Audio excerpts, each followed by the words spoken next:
Hello everyone. So welcome to Data Heads Academy. This is the fourth session in the Power BI series. In previous sessions, we have discussed how to get the data, and in this session, we are going to discuss more about uh, transforming the data, and also we will discuss about the data types and all. So, being that said, let's move to the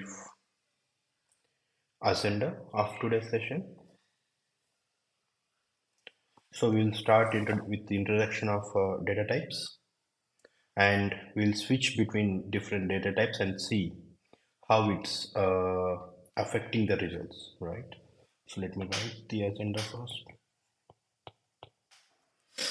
So we'll switch in between, and I'll walk you through the importance of the data types as well, and then we discuss about M language, and with that we'll start exploring the various options, I mean transformations that are available in Power BI, I mean in Power Query.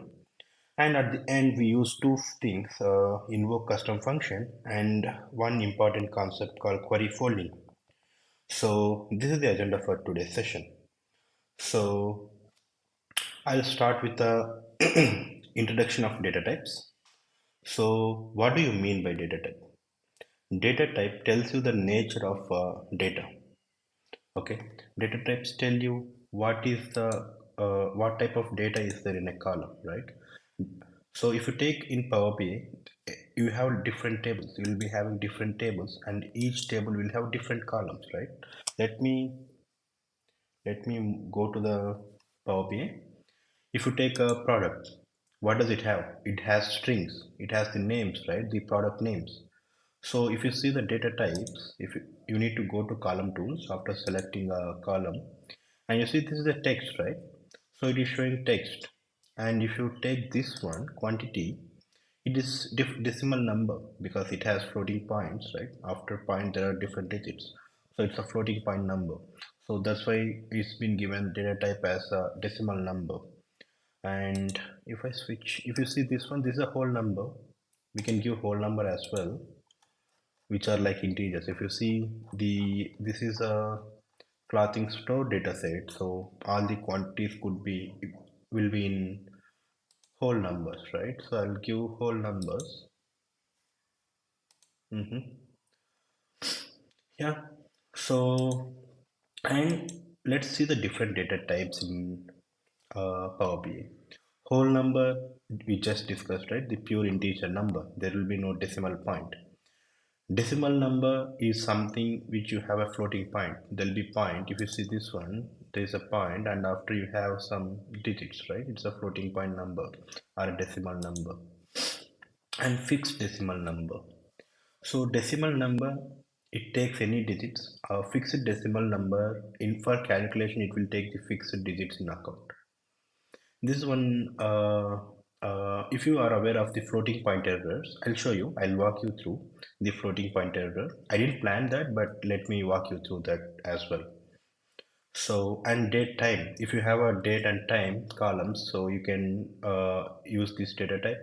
Date is simply for date, time is simply for time. If you just have the type text we already discussed, if you have a strings, right, you can take text. True or false binary. One and zeros are binary, true and false are like a regular true and false. These are the whole data types that are available in Power BI. And let's see the importance of the data type. Okay, let's say grocery data set. Let me take this, and before we going that, let me add a new page. So quantity.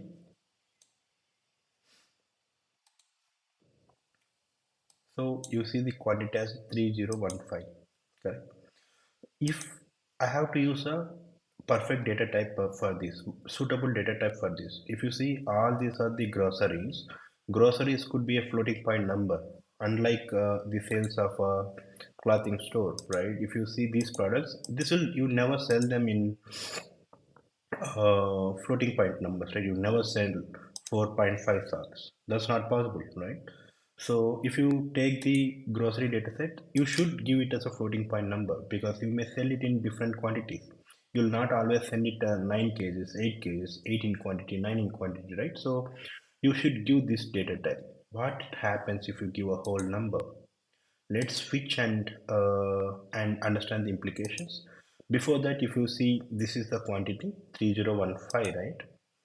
So uh, let me change the data type to a whole number. If you see the broccoli, it is 9.54, right? And the tomatoes, if you see 3.37. So it's giving a warning. So if you change the data type, it will be stored accordingly, right? And there could be a data loss. So you read this error. So, and it is asking you the prompt. You still want to continue. I would say yes. Let's go with that. Now, if I go here, right? So let me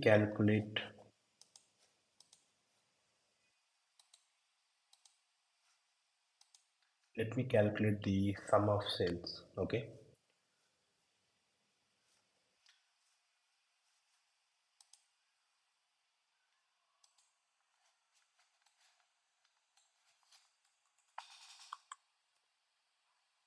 so I would say quantity into price per unit. Okay, so this means it is taking 10 as quantity.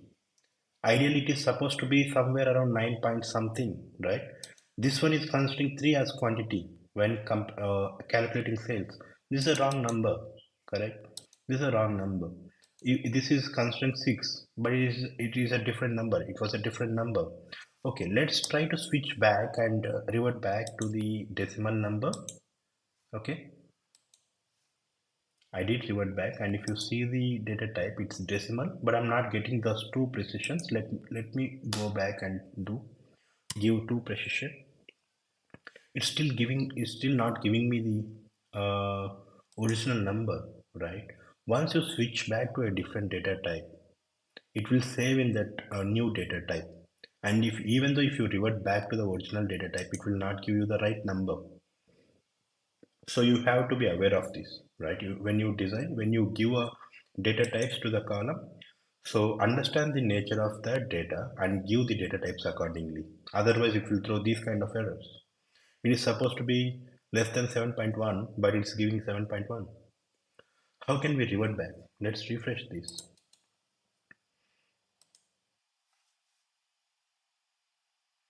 Now you see, right? This is 6.77. It is ideally supposed to be 6.77, but it was giving 7.1. So your sales, total sales would be wrong. It will not tally with the actual amount.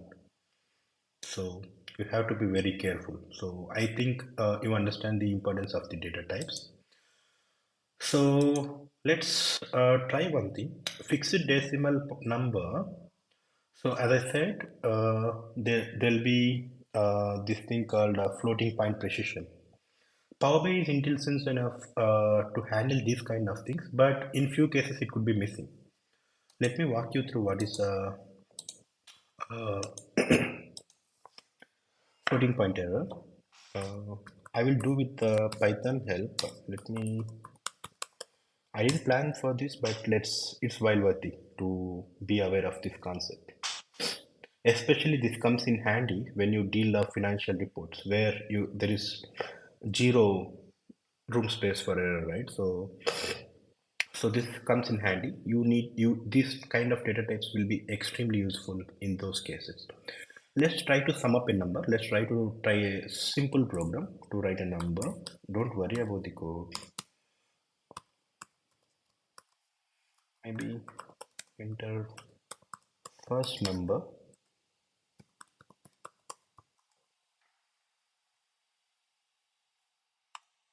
Mhm. Okay, it's been a while that I have written Python, so bear with me. And I didn't plan this as well, so I hope it executes successful. Second number, And C equal to A plus B. I think we didn't give B. And let's print C. Okay, let me run this program. It is asking me the prompt for 2. I'll give it 3, second number. It's giving me output correctly, right? Let me write 2.3. It should show error, right? It's showing error because we gave input as a int. We are converting it as an int. Let me convert to float. Float is like a decimal number in Power BI. So let me give 1.5, 2.5 is giving correct. Okay, let me give you a interesting number. 5.6, 2.3 maybe. See, it is ideally supposed to be 7.9. It is little less than 7.9. Very little less than 7.9. You understand this? This is called floating point number. Why do you get these kind of things? It's just because of the way computer converts a number into binary. I will show you. In our first session, I walk you through the conversion of binary. Let me get it back. Yeah, if you see this, I think we are, yeah, this is the one.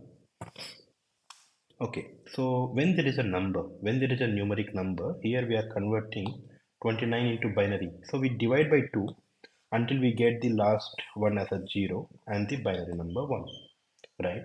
If it is like, let's take the first number 1.5. If it is 1, it will be 001 for this, right? How does this zero point 0.5 is converted? This zero point 0.5 is, if it is a number, it will be divided by 2. If it is a digit, if it is a floating point, it will be multiplied by 2 until it gets 1. It gets 1, right? So this number will be something like this. It's not exactly how it says. I'm just giving it you for the visual intuition. This is something I missed in the first class to explain. So this is how computer saves. Let's give a interesting number, the same number which we had given 5.6. 5 will be stored as a 1, 2, 4, right? So this is 2 power 0, 2 power 1, 2 power 2, 2 power 2 is 4, 0, 2 power 0 is 1. This is 5. And for floating point, it has to do with the multiply with the 1.2. So 1. So again 0.2 multiplied by 2, zero point 4, 0, and zero point 0.4 is a decimal floating point, decimal point, zero point 0.8, again 0, zero point 0.8 multiplied by 2, 1.6, okay, 1, and again zero point 0.6 into 2, 1.2, so 1, and this zero point 0.2 is the remainder. If I do 0 0.4, if you see this loop is continuing when I'm trying to, and this will never end, right? So if you remember in our classes, in our 7th or 8th classes, we used to write 1 by 1.2 bar, which means 1.222. Similarly, we can't convert it to a perfect 0.6, right? It will be little less than 0.6. So when you do this addition, this 5.6 couldn't be converted into perfect zero point 0.6. It is be little less, and 2.3 as well. So that's why you see the output a little less than 7.9.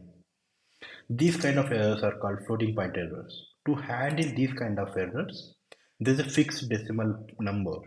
If you are anticipating these kind of errors, just use this one. Especially if you are dealing financial reports and all, right? Go with the fixed decimal numbers. So it will eliminate it. Yeah. So Power BI handles it in most of the cases, even if you choose decimal number.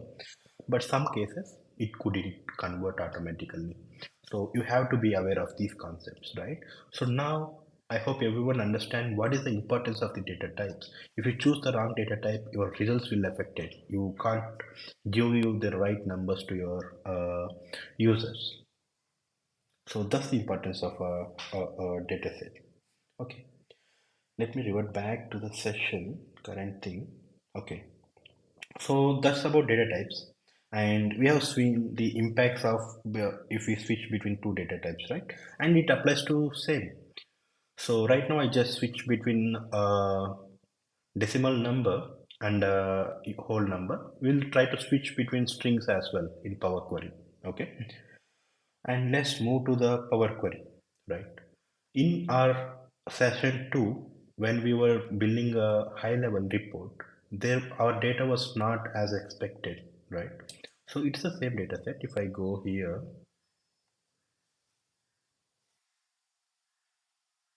think,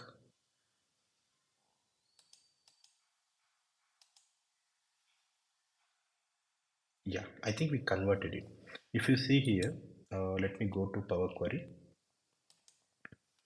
You have two ways, right click and click on edit query. That's the first option. You will directly launch into the same table.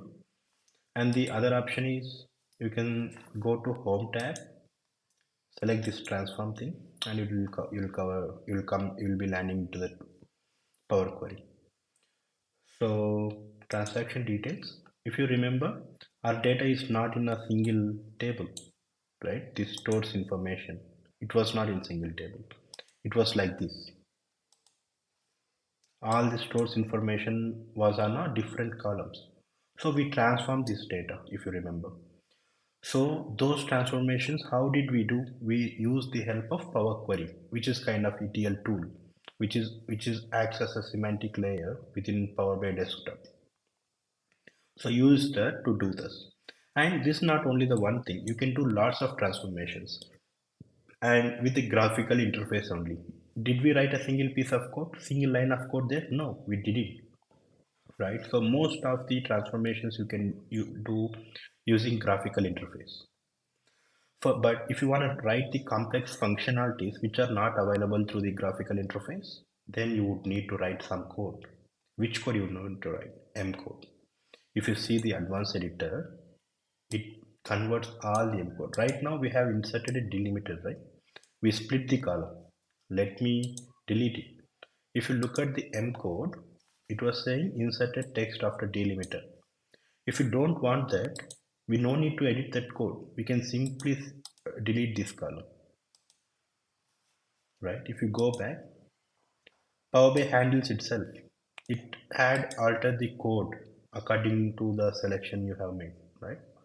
So it automatically does the string. And if you look at the language that's been used in Power Query, it's an M language. I'll give few basics about M language, okay? So let me switch back. Oh, I think I was not explaining, I was explaining the wrong window. So let me explain once again. So bear with me. So this is where, yeah, yeah. So this is where, if you wanna, I'll repeat it. Sorry. So if you are watching the recording, just skip the earlier one. So yeah, I'll try to do here. Okay. So if you want to go to Power Query, so you have two options. Either you can click on the table, right click, edit query, it'll take you to that page. Or the second option is you can click on this transform data and you will be launched to this page. In our earlier sessions, so we have done some changes, right? We have the data set, all the column information, it was in columns, right? We converted it, we merged it into a single column. If you see here, so the original one, all the stores were on the top. We converted these columns, we unpivoted that and we bring it to one column, which is called as store details, right? We named it as an attribute. We brought it there. So this transformation, we didn't write a single piece of code, correct? So what did we use? We used this advanced editor, which is a M code, right? This Power Query is, powered by M code. It uses the M language. We'll learn few basics about M language. Before that, what I was showing is we no need to alter the code with a graphical intervention. If you see this code, this was the insert text after the delimiter, right? So if I want to delete that step, you no need to alter this code. You can just go to the graphical interface and delete this. This code will be adjusted accordingly, right? This filters rows, it adjusted accordingly. Power BI is intelligent enough to alter the code when you do the things with graphical interface. But there'll be few cases where you would need to write the code. Okay, some kind of transformations may not be available through graphical interface where you would need to write the code, right? So in my career, I never write any M code for the basic. All options were available, but it's while worth it to know how M language works. It helps you in different ways. It helps you in switching the source and all, which we cover in our part 2 of this session. But for now, I'll cover the basics of M. So you can just, there'll be 4 to 5 points. Just be aware of them so you will understand it better. Let me switch back. So I'll write basics of M.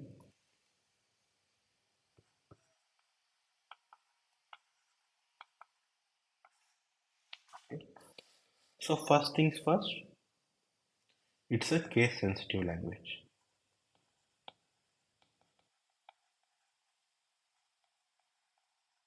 Okay, so even if you supposed to write capital B, if you write small b, it collapse. It is different. Small a is not equal to the capital A. It's a case sensitive, right? So as I said, most of the things you can do with the graphical interfaces, but if you want to write the code, right, every time you have to refer the previous step. Okay, if it's not the previous step, you should start with let. If you're writing the code, if you're starting the code, you have to use let and end with ed, end with il. Okay, and you can write if you do advanced transformations. I suggest you write comments within the code. This is best practice for any language. It could be DAX, it could be M, it could be your SQL, it could be Python, any language, right? Writing comments is a best practice. And you should be aware of the error handling. Though graphical interface does everything itself, but it can't handle errors. That's one drawback of it. So, error handling. So there are different ways to handle the errors. I'll cover the simplest one. There's a thing called try otherwise. Okay, we'll do that. We'll talk about that. Okay. For that, let me create a new table. This is one option that I missed in my get data session. You can write the data. You can create the columns. Let me create some data. 10, 20, 25. Let me give few strings not available. Maybe let me give some string called blank. And in second one, I'll give pure numbers, which is whole numbers 20, 30. So I'm sorry, I forgot to switch again. So this was the input I was giving. So you can just click on this enter data icon and start giving the data. Okay, 40, 50, 60. Okay, in first column I have given mixed numbers like whole numbers and some text, and in second one I have given whole numbers. Okay, let me save it with the name as table. Now you see this, right? And if you look at the data types, it is text.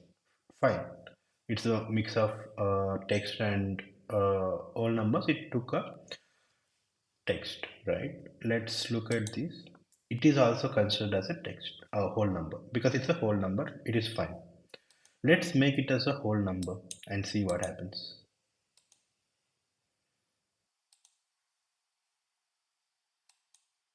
Okay, it is throwing errors. If I derive a new column, I'll go to transform column. Sorry, add column. We need to add a new column, custom column. I'll walk you through this transformation. Don't worry.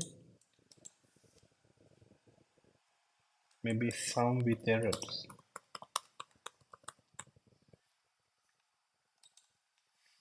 I'm selecting column 1. Inside it will come here under plus. I want to add them, and okay, you see wherever there is an error, it's reflecting error, right? Which is wrong. Still, when we added it, there is a 50 here. I'm expecting it to show 50, but it is not. How to handle this kind of stuff? So to do that, we need to tweak the code a bit. I'll show you. Uh, um, Go to advanced editor. I'm trying to define a new step, right? So I'll do comma. If you write spaces, you have to write in this format. You have to keep in double quotes and q hash. I'm not gonna do anything. I'm gonna write calculating sum. Okay, and so the table, existing table, I'm gonna do that, and I need a add a column, right? I'll select this add column, and I need to refer the previous step, which is add custom.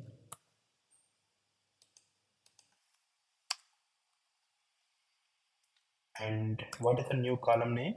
If you see this syntax, it is giving the syntax. So for table dot add column function, you have to give the table name as table, and then it is asking a new column name. Let me give sum as we are doing this sum.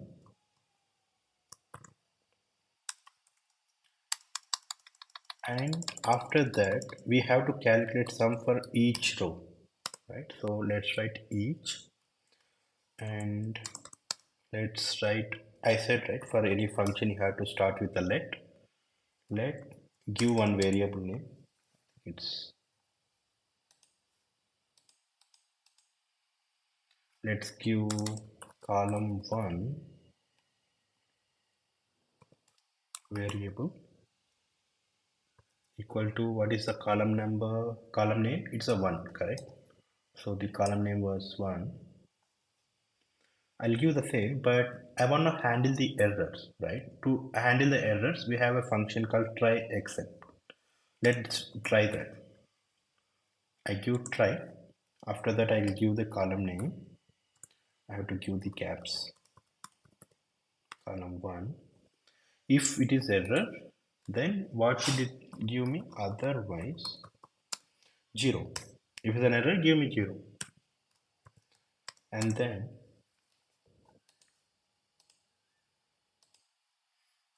I'm writing column 2 variable. So I know this is not going to have any error, so I'll give direct column name. Column 2.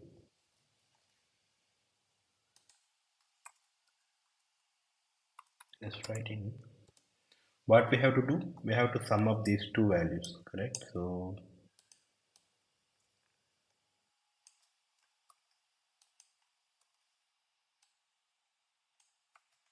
let's do plus,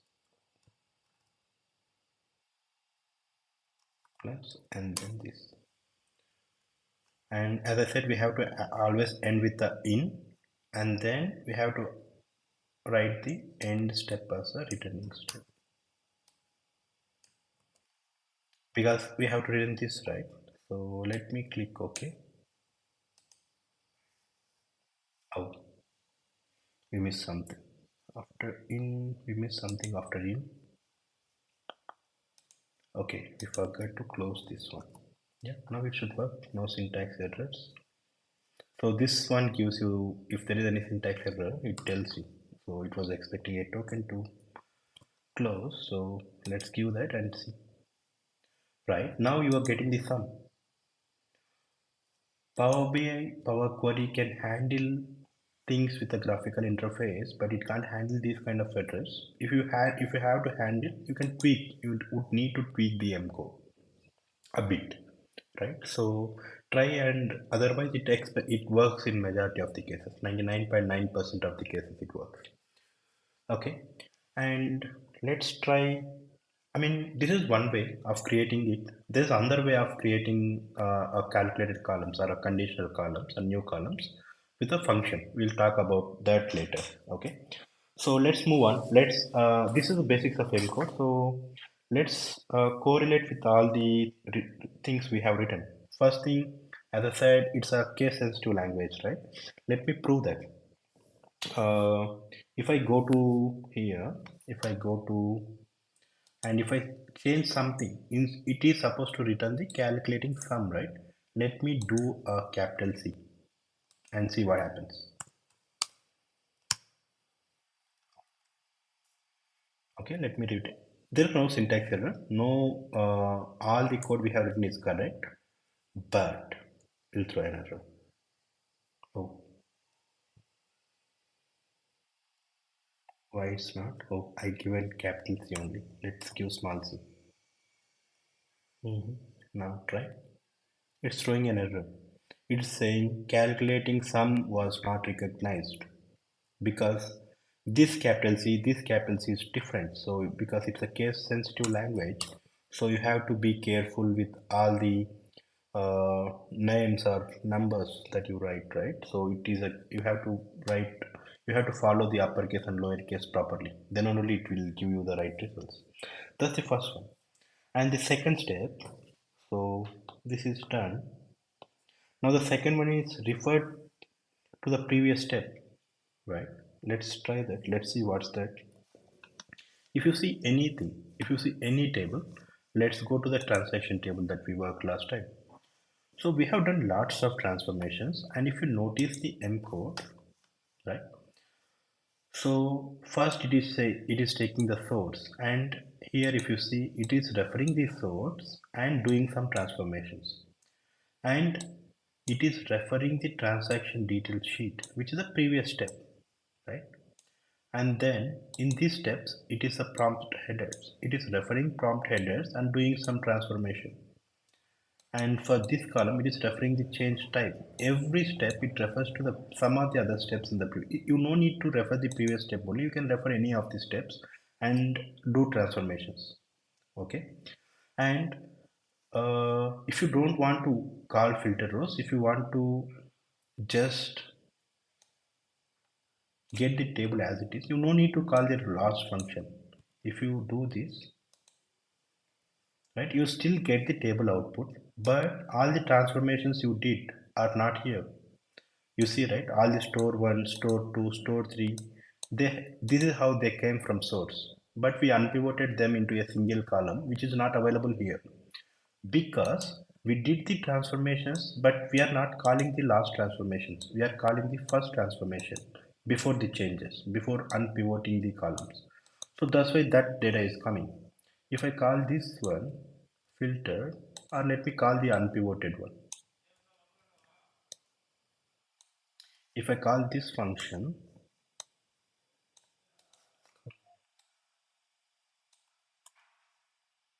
okay, let me erase this.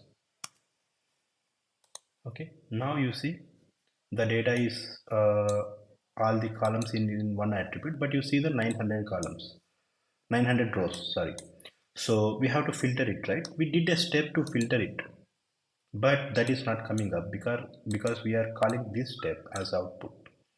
Let me revert back to how it was. Now you see, right, 300 rows. So it is calling the final step. So the last transformation we did. So it's showing up everything. So you can call any step, but when you write your code, you have to refer one of the previous transformations and write on top of that. Okay, that's what we did even in table 2 when we were creating the columns. Uh, we referred to the previous table, added custom, right? We referred to that. On top of that, we derived one more column. Okay, that's the second one. You have to refer one of the previous steps. Okay, and starts with let and ends with len.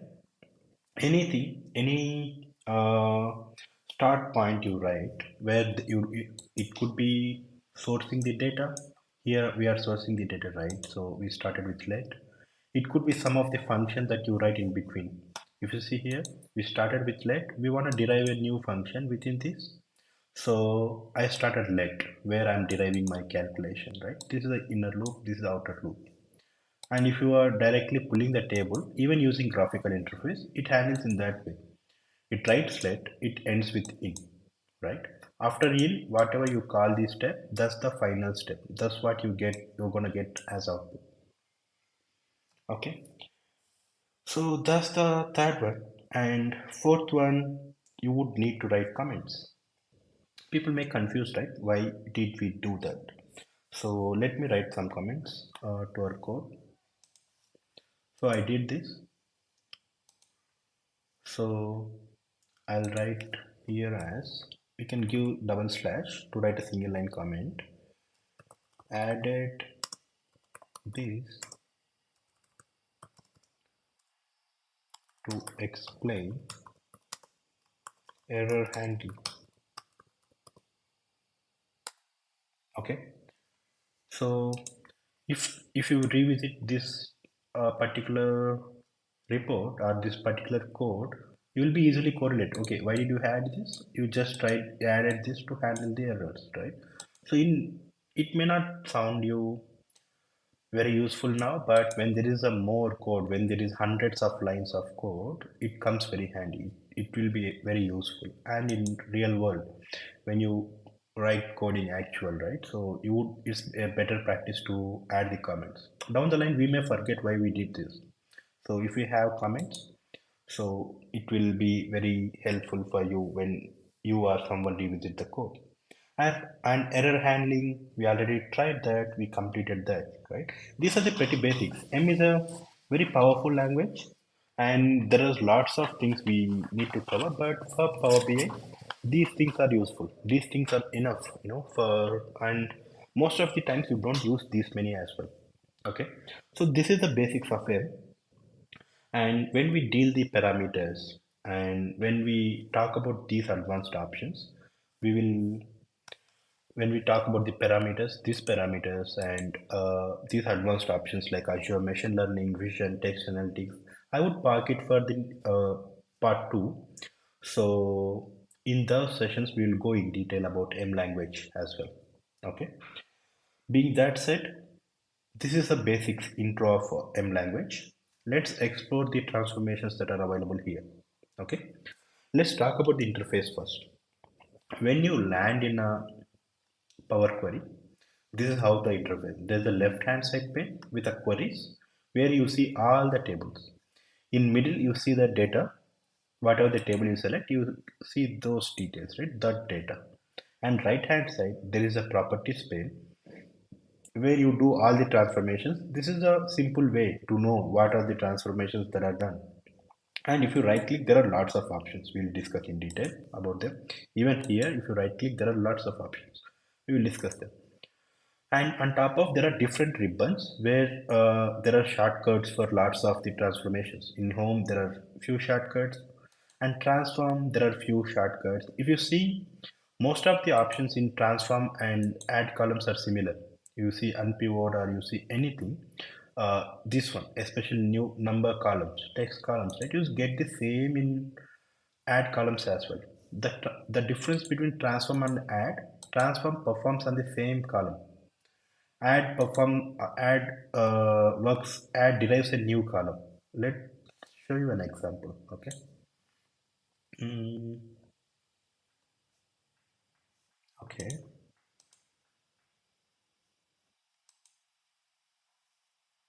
Okay. There's an extract feature available both, right? Now I transform extract length. I'll go with the length. I will say it is calculate the length as 9. Where is the original column? It's gone, right? It's just calculating. It's just doing on top of it. It is, and let me clear it. See, it's came back. If you transform, it does the transformations on the existing column. If I do the same on a new column, add column section, uh, extract length, you see it's adding a new column. The original attribute column is there, but it's adding a new column, right? So when you do a transformation from this transform ribbon, it does the transformation on the existing column itself. The original column will be lost.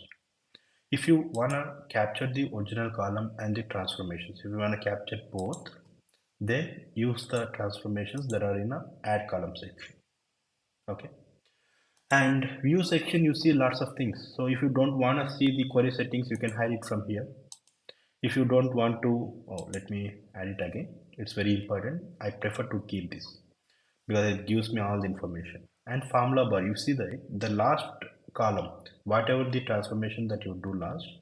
If I open this Power Query, this one shows you the last transformation that we did, add column and filter rows, right? So this shows you the last transformation that we did, the formula bar. And you can switch here. If I go to here, it shows the filter rows. If I go here, it will show what is the transformations we did for this column and this one. So it gives you a single line of code every time, whereas advanced editor gives you everything.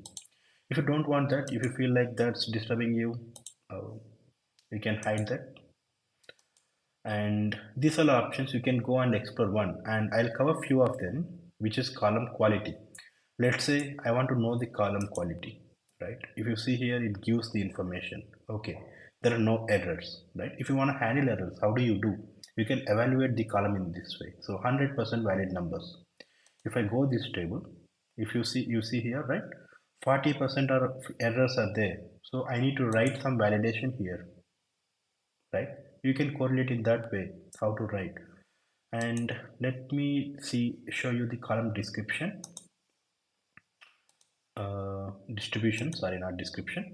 It'll tell you how many values are there, how many distincts are there, how many uniques are there, right? You can further understand your data, right?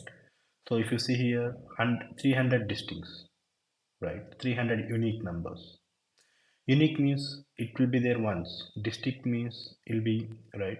There's a minor difference between distinct and unique. If you see here, there are 10 distincts, which are 201 to 210. These are the 10 distincts. How many unique ones? There is no unique because every number out of these 10 numbers, everything is repeating, right? Let me write and show you. Okay, unique,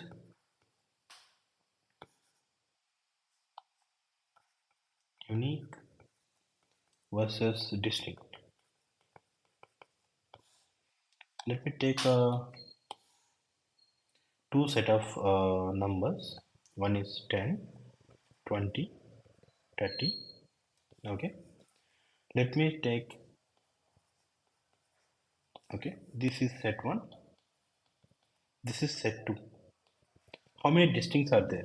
3 distincts. Each one is a unique. I mean, each one is a distinct number. There is a 10, there is a 10, there is a 10. How many are unique? This 10, does it repeat at any time?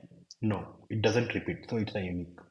20, is it repeated? No, it's a unique, right? So 30, it didn't repeat in this set, so it's a unique. So 3 unique. Okay. Now here 10, it's a distinct? No, because it is there multiple times. How many distincts are there? If you eliminate the duplicates, there is only one number. Here, if you eliminate duplicates, then you still see three numbers, right? So three distinct values. So one distinct. How many unique? Unique means no repetition.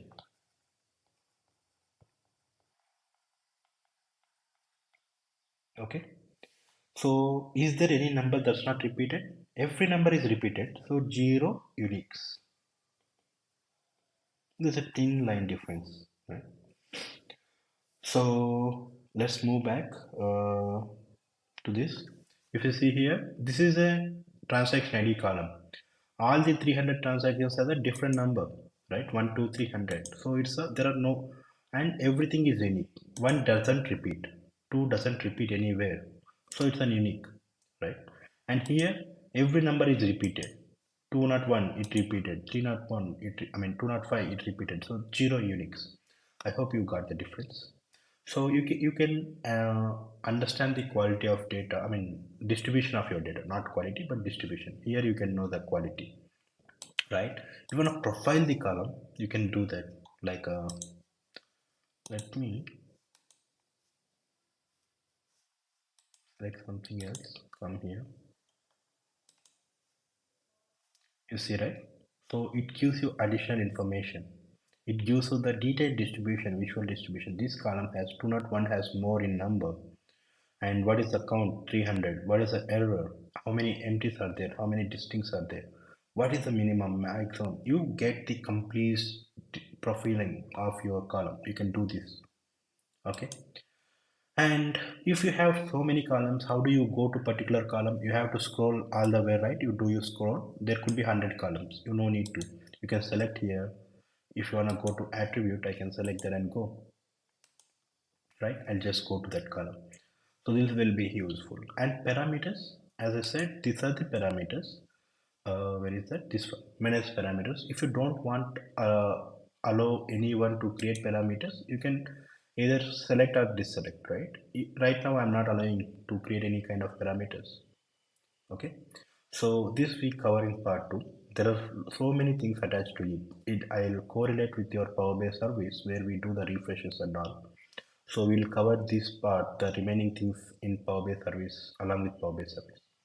Advanced editor is the same that you saw there. So you have it in home treatment as well. You have it. Query dependencies is one of the useful options that I mean, in my opinion, it tells you the lineage about your sources, right? Which table is dependent on what. Right now, if you see, I have two kinds of sources. One is from SQL source. It is my SQL source, and the other one is from the local drive. So from data heads academic content, I'm bringing in few files. So these all are dependent on this. These all are dependent on this. What does these two measures table and tables? These are independent. We created within this model. We create within Power BI. So they are not dependent on the external source. So you can know the complete lineage about the sources. If we derive some column on top of it, right? An orders column, if I derive something, it will show here. Okay. So query dependencies, all these tables, right? They are called queries. You see this section. This says queries 9. So all what table depends on what shows this. This query dependencies means that what are the dependencies for each query. For this, so for this query, it's the source. This source is the dependent. Okay. That particular table is dependent on this source, right? That's what query dependence is. Okay. I think on tools, there are few diagnostics options which you can ignore for time being. We'll cover in advanced section. So help, these are the quick guided. You can go to the guided learning if you want. It will take you to the Microsoft documentation. If you want training videos, it will launch you to the YouTube video, which is not very useful in my opinion. If you want to catch up the updates, this section is very useful. If Power BI releases updates every month, right? If you want to catch up those kind of updates, this training videos is very helpful. Otherwise, this doesn't that much helpful in my opinion. If you want to start learning with this, that's not helpful. Documenting is the best way. You get everything in documentation, and that's how I learned too. And support, if you go to the support, you will be launched through Power BI community. Here community or support, you can go there and put your questions. You can get help or you can help others, right? And that's one fantastic way to learn. Go there and people will be talking about all the complex problems or the uh, difficult scenarios that they are facing, right? You can go and explore that. Even if you don't want to solve, go there and read the content. You will get to know what kind of problems others are trying to. You get a relevance from there. Okay. So and Power BI blog, it's Power BI. You can click every option and go and see. You can get the samples for practice. You can get it from here. So there's a developers community and you will be launched there. So submit an idea. If you miss something is missing, you want to submit your idea to Microsoft. There's a shortcut here. So everything if you go to support window, all of these are there. So you can try all these options. Try to click and see how it's working. Where it is taking, right? If you want to try, I don't want to go over everything. So these three things we covered. Now let's discuss about the main things: home, transform, and add column. Let's come by one. New sources we have seen already seen, right? It's whatever you see here is the same. Okay, this get data window, it's the same in Power Query as well. You'll just click it, you'll get connect to the sources, different sources. Same with recent sources as well. If you connect to any sources, if you see these are the connectors I have so far used, all of them are cached. If you want to connect them again, you no need to give all the credentials. If I want to connect this SQL server, I can just simply click. It takes me to that page, right? So that's a recent source. If you want to enter the data, you do that. And for some reason, if you enter your password wrong, it will be cached and you can't connect to that data source. And if you want to clear those kind of things, you can do all the source related information. You can come on here. You can change the source. Suppose I connected with a C drive and I want to switch it to E drive. I can do that very easily if it is a like source. If I want to switch from Excel to SQL Server, that's a difficult one. You would need to use parameters. You would need to use different things, right? If you want to switch from like to like sources, what does I mean like to like? A flat file to flat file. If you want to switch with one flat file to other flat file, if you want to switch from one SQL Server to other SQL Server, it is easy to do from here. Okay, and you can edit the permissions as well, right? You can anytime, suppose if you have given wrong password, right, you can come here and give a new password. If it's still not working out, delete that, clear that permissions and reconnect again. So all the source related stuff you can do it here.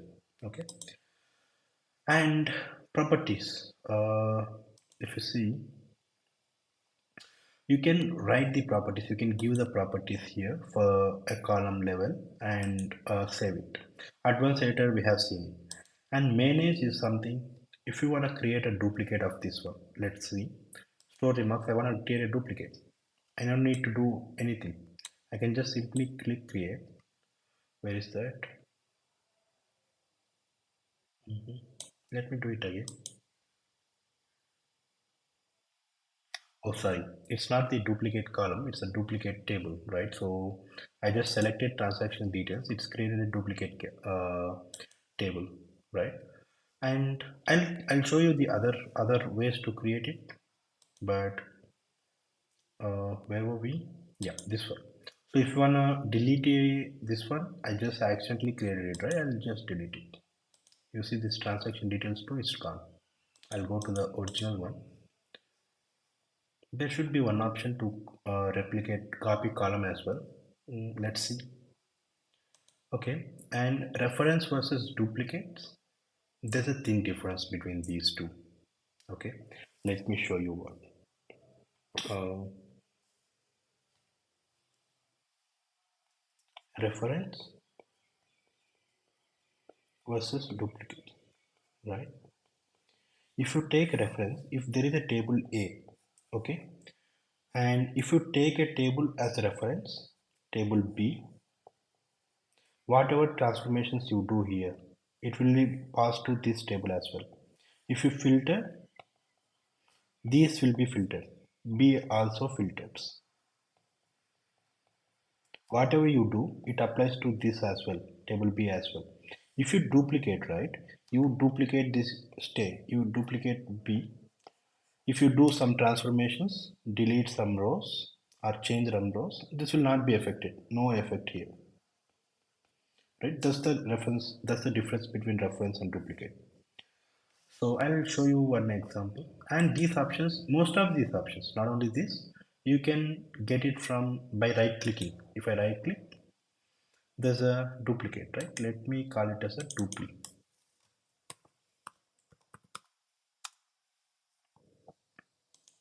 Reference, let me call it as a reference.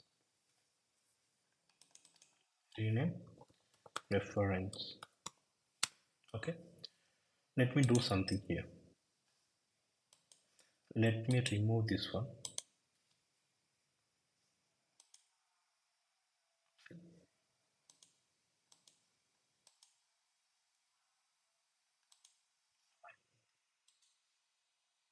Let me filter out something.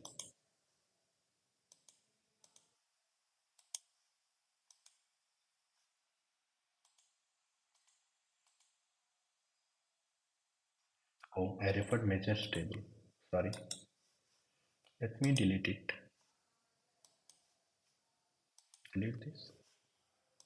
transaction details, right click, reference.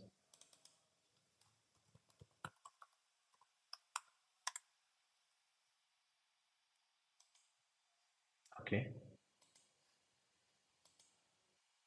you see everything here. Transaction details. I'll filter something, only 201. If I go to reference, it shows 36 rows because I filtered the transactions. And how do you know this query is dependent on referred or something, or dependent on something? You get to see. This query is dependent on the transaction details, right? This table. If you go to view query dependencies, you see here, right? This reference table is dependent on the transaction details. That's how you get to know. And if let's go to duplicate table. I have filtered these 300 rows to 36 by selecting one product, right? It's not reflecting here. It's not affecting it at all. And if you see the query dependency here,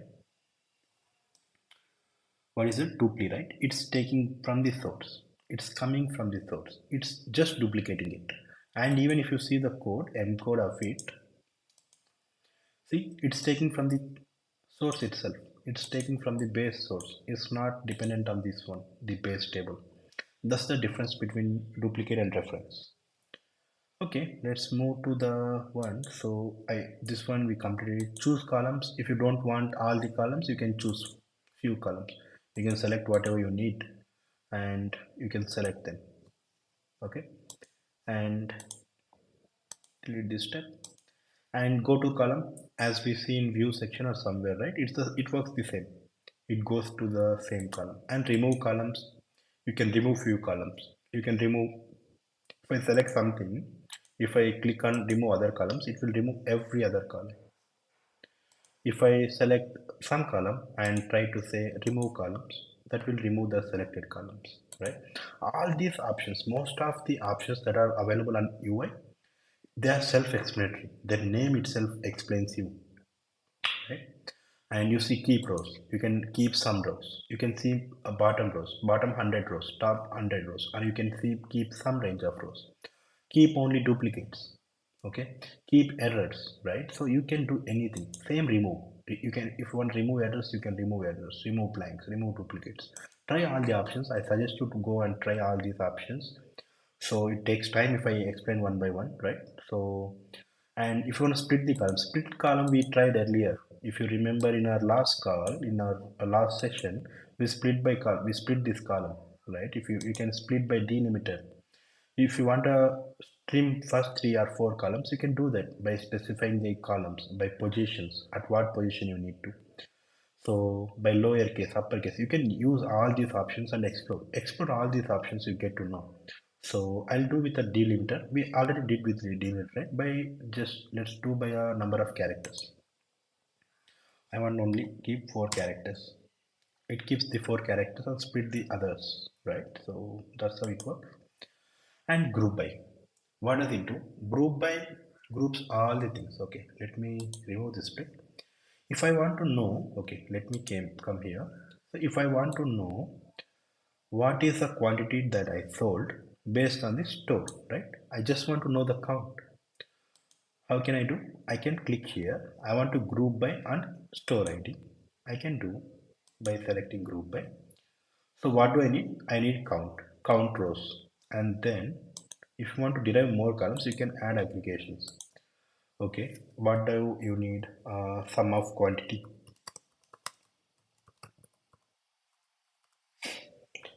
So you can select what is the operation that it needs to do. It needs to do sum operation. On which column? Quantity column.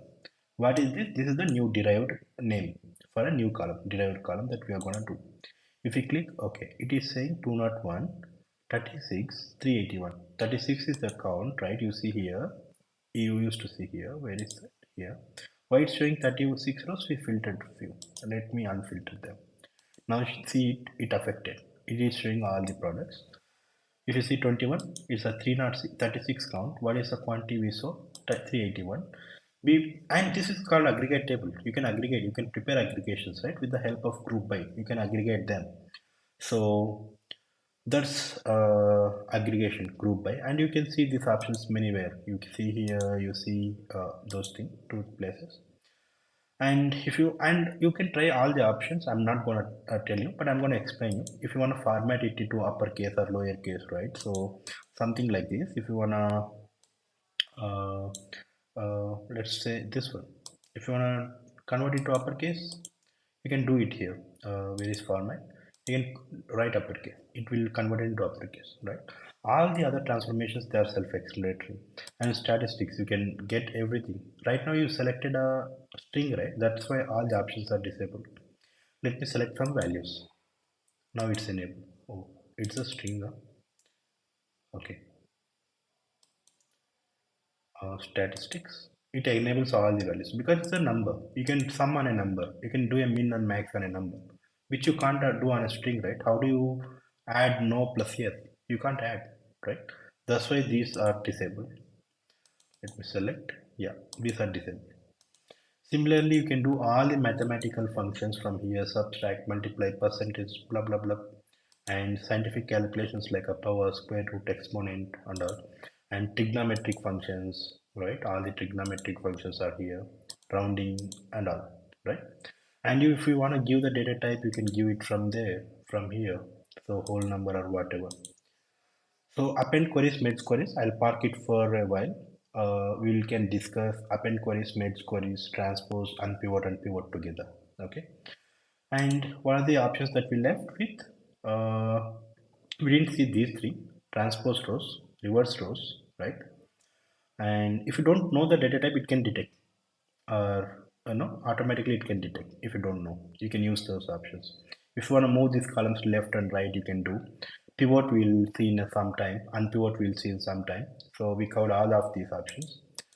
So yeah, this Azure Machine Learning Vision Text Analytics, I need to prepare something for to showcase all this. So I'll park it for part two, which we discuss after our Power BI service. Okay, and stream analytics and these options and manage parameters, we can go along with the Power BI service. I think I covered pretty much. The only thing I left with the five transformations. I'll walk you now. Let's move to our workbook. Okay, so the five concepts are transpose, okay, and second one is unpivot, and third one is a pivoting, fourth one is a merge columns, fifth one is a append, I mean not merge column, merge queries, I think, merge tables or queries, append queries. Okay, all of them are, these are a table level transformations. Okay, what does I mean? Table level calculations, let's see. Transpose is something, okay, so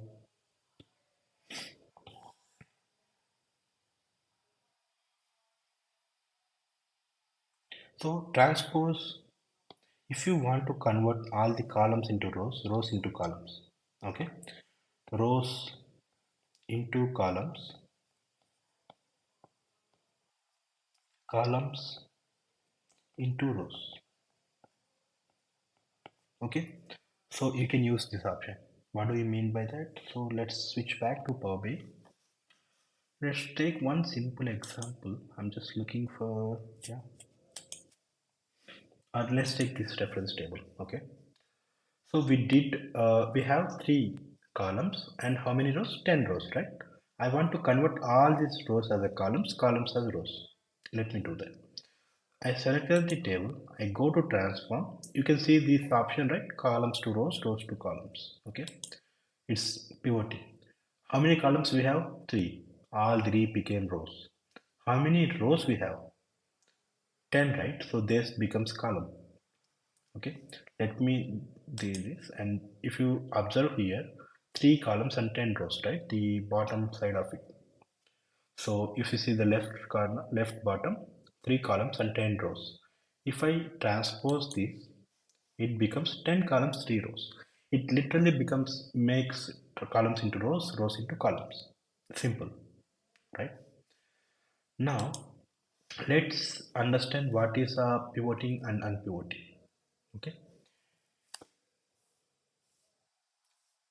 So I'll go with the same example for unpivoting as well, the same one which we discussed, which was a very simple example. And let me explain once again. Unpivoting. What do you mean by unpivoting? You are converting certain set of columns into rows. The example that we discussed was store 1, store, I think 101 it is, store 102, store 103, and there were other columns, right? There were other list of columns before and after. So these things, these columns, we just want to in a single row, and we want to keep other columns as it is. Okay, want to keep other columns as it is, and every column will have some values, right? It will have some values like in our case we have 0 0 1 1 1 1 0 0, some values, right? When you make columns into, when you in a rows, it will be coming as set store 101, store 102, store 103, and this values section, this will be called attributes, right? Columns are attributes. You can rename it if you want. And value section will get these values: store 0 0, store 2 0, store 101, and it will keep as it is, right? How many columns you have, that many rows it becomes. It increases the rows when you unpivot. You have to keep that in mind. That's a takeaway. Let's see. Let's go back to our example. Uh, we did this one. If you see here, it has 300 rows earlier. If you see, if you notice the left hand side, bottom left, 300 rows, right? What did we do? We unpivoted it. Unpivoted on what? 101, 102, 103. We selected them. We click on unpivot, which becomes this step. Okay. All three columns are converted into attributes and values. Where is that? You see here, right? How many rows we have here for 1? 1. It has 1 row. Here for 1 we it converted into 3 rows because we did 3 1. 3 columns as an unpivot, right? So the total increased to 900. So this is unpivoting, converting columns into rows. What is pivoting? Exactly reverse of it. So pivoting means right now you converted 3 columns into 2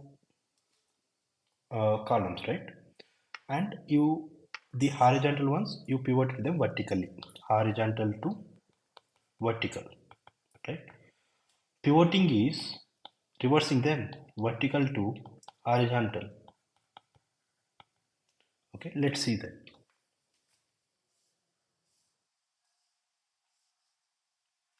Right now let me delete all these steps. Okay, this is, assume this is your original data set.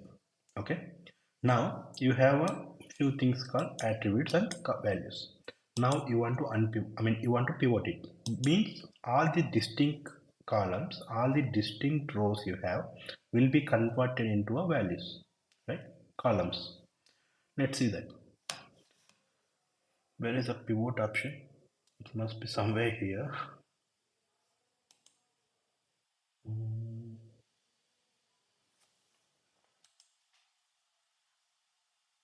Yeah, here. So pivot, it gives you a prompt. Understand this. Okay. What you are pivoting this column, which means you are making all the distinct attributes as the new columns. What are the values that you want to show under those columns, right? When we unpivot, right, all the values we have added new column. Now you are getting few rows. What values you want to show under that rows? That's the question that this prompt is asking. So for all the attributes, we have to show the values that are under values, right? Here, there is a values section. I want to show that information in all the attributes. Let me do that. Now you see, right? All the values is gone. It has three distincts. So it added three columns and the values are distributed here. If it has stored 104, it would have added one more column. If it has five distincts, it would have added five columns, right? So That's the example between pivot and unpivot. If you want, let's try a different one. See, I'll right now we have attribute, right? I want to pivot it, but I want to take a store remarks or product remarks as a reference. Now see, all the yes or no's converted as ones and zeros. Let me do a different one.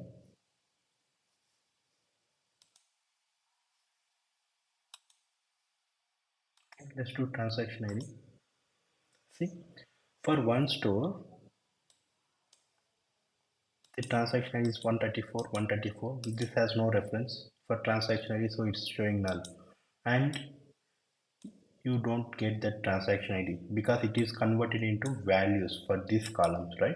Whatever the column you selected, right, it will be converted into values when you are pivoting it, right? Simply pivoting, unpivoting is converting horizontal or vertical columns into horizontal rows, right? Pivoting is converting rows into columns. Simple, one is opposite of each, right? And that's it with pivoting. I hope everyone got it. Let's move to the merge and append. So if you see, you get to see two things here: merge queries as new, append queries as new, right? Let's talk about what is the difference between merge and append, and we'll come back here. Okay, let's say you have a two tables.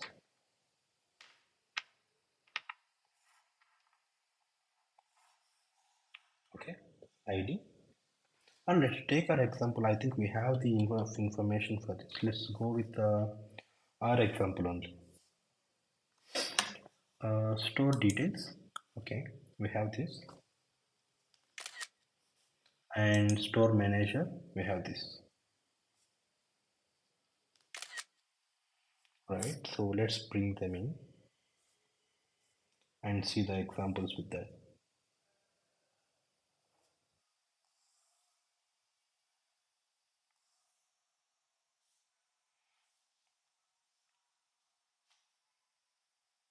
Let me zoom it a bit.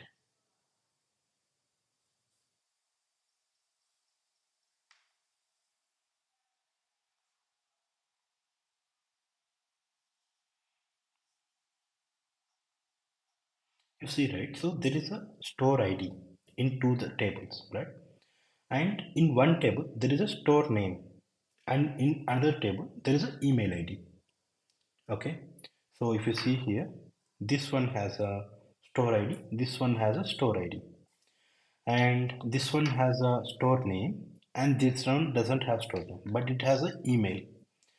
If I want to get three columns, I want to have something like, I want to have store ID, and I want to have store name. I want to have the email, respective email of the manager who manages this store. I need this output. Okay, what can I do? So what I need to do here is, I mean, attaching the columns. If you see, this column, these two columns, come on. Okay, these two columns, I need to get it from one table, and this column I need to get from other table, this table. What do I need to do that? I need, suppose if you take 101, I will have one Hyderabad. If I want to see the email, there should be one common key, right, between them, which is a store ID, and it has the same store ID here. If you see here, 101 has this store ID, right? And what is the email for this? Something Sharan Manikundu, right? I can get that email name here. So to do this type of operations, joining the columns is called a, getting the new columns is called a merging. In SQL language, you call it as joins, right? So what do you need to do joins, right? You need a common column first, common column. If you take this one as a table, you have seen Venn diagrams in colors, right? Let's take this as a table A. This has a table B. Okay. For simplicity, let's visualize them on the side as well. ID and name, maybe 1 2 3 A B C, and for simplicity take one more table, 4 5 2, uh, E F, 2 is a B. Okay, if we want to join these two tables, we need a common column, right? There are different joins. If you do inner join or merge inner, join is a merge, right? Equivalent to join.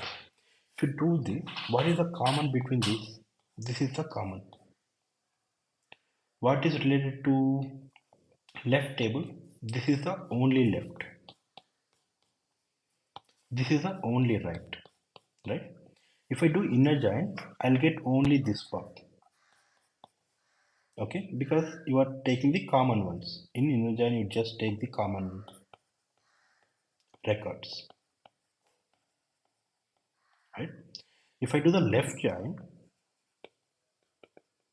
you take common records plus only left, which means these ones plus these one. These are only left, right? All orange and green are only inner join, only combination, common things. So you take these both.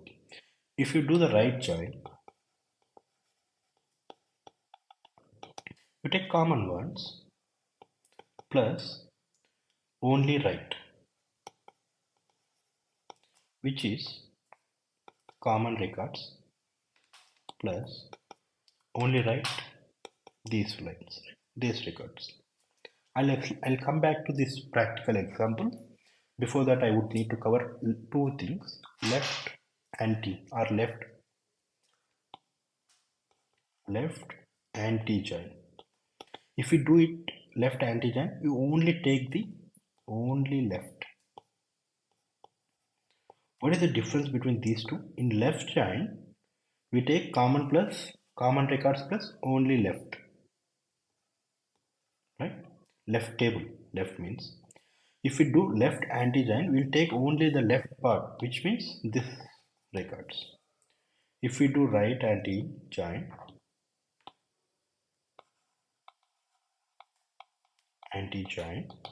only right, which means only this. Let's take the context of this one. Okay, if we do left join, what is the common records? 2 is the common record between these two, right? 2 is the common. What is only left? 1 and 3. They are available only in left table, not in the right table. What are available only in right? 4 5, right? If I do inner join, I get only record 2. Okay, and if I do left join, I get 1 2 and 3. 1 2 from left and 3 from a 1 2 from left and 3 from a inner join, right? 3. What if I do right? 3 from this, or 2, I think, sorry, I think I'm confusing everyone. Okay, so what is the inner join thing? 2 plus what is only left? 1 plus 3. You get 3 records. Here, what is the inner one? 2. What is the what is the only right one? 4 plus 5. You get 3 records, right? If you do here, you get only 1 plus 3. If you do here, you get only 4 plus 5. 2 records here, 2 records here, 3 here, 3 here, 1 here. Okay, I hope I'm able to explain it. At least you are able to understand. Inner joins means only common records. Left means common records plus only left. Right join means common plus only right. Left anti-join means only left, not common, right? We ignore everything, common records as well. Right anti-join means we take only right, we'll ignore common records. Let's switch back and see with the example we chose, right? So, okay. So if you see this table, what is common here? 101, 102, 103. Okay. and this table has 101, 102, 103, right? Both table has three common keys. And right time, if you take this one as a right, you have one empty null column. Okay, let's try to join this. Let's merge is a join, right? I was saying. If you wanna merge within the same query, you can use this option. If you wanna derive a new column out of it, you can do that. Let's try this merge queries. Okay, I am taking store details and manager details. What is the common key? We need to define that. Okay, and if you notice these options, fuzzy match, you can give you here. You can give the optional things like how much threshold you want to give. Like does it needs to be matched 100%, or you can give some thresholds as well. If I give something, okay, match ignore cases. If one is in lower case and one is uppercase, you ignore them. If you don't want to ignore, you can uncheck this. Okay, so these kind of advanced options you have, you can check them and you can give the threshold percentage. If it matches 90%, still join. If it doesn't, if it only needs to be joined with 100%, don't mention anything. Okay, it will join 100%. If it is a 1% match, you still want to continue, give 50% threshold here. You can do all those options. For now, I'll just proceed. Now it combined. Okay, why it's showing errors? Let me see what did the.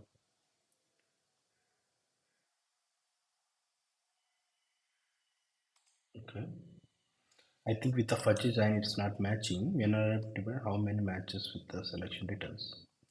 Okay, so let's do without that. Might be some issue with the data types or something. Let's see. I think it's because of the null. It couldn't match, but yeah. Let's proceed without that. I does this. Why am I getting? Okay.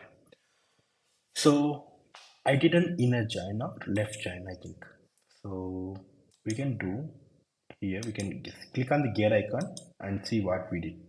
I did left outer join. What is the left table? This one. What is the right table? This one, right? So this null is a non-matching record. It is not bringing in because it is taking only the common records which are 101, 102, 103 and giving the additional information related to that, right? And let's switch it to inner join. Inner join should be giving the same records, right? Let's do a right join because both three are matching. There is no non-matching records in the left table.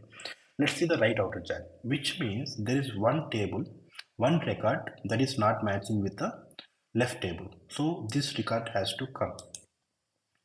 You see, these three are the matching records and this null is a non-matching record, right? So let's try anti-joins. Maybe I'll choose left anti-join. Left anti means non-matching records from left table. There are no non-matching records. Left table has three records. All three of them are matching. So it shouldn't give any non-matching. It should give an empty. Let's try that and yep, it's giving empty. And if we do the same with right anti-join, which means non-matching only, right? Only B, whatever the information that is available on the right hand side table, which is a store manager. It has one null, right? That should come with the right anti-join. It is coming, right? That's how join works. If you wanna get the additional information from a new table and you wanna add the additional information, you can select the information whatever you want. If you want an email, you can select only email. If you want both the columns, you can select both of them, right? Okay, so that's how it works, the joins. Let me switch back to inner join. Okay, if I expand, I want only email, right? I'll just select email.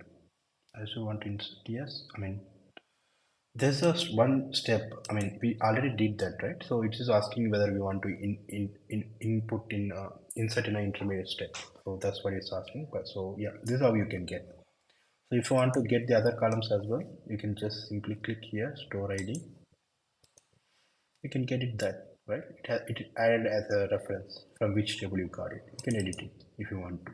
Yeah, that's how merge works. Okay, let's see append. Merge is a horizontal join. It add the columns, okay, based on the matching keys, right? And append is a vertical join. What do I mean by vertical join? Let's go back to the notepad. Let's say you have a table 1 with a 3 column ID, and you have two other columns, column 1, column 2, blah blah, 1 2 3. You got another table, okay, which is a table 2. It got IDs 4 5 6, column 1, column 2. Okay. Now, if you want to append these two tables, what does it mean? It will bring the values from this table and joins here.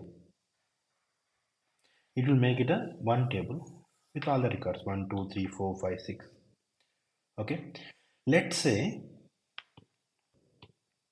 this doesn't have a column 2, it has only column 4. Okay. Let me write column 4. How does it do? It can't add, right? It can't add column 4 because it doesn't have column 4. Now it will do is it will add ID, it will add column 1.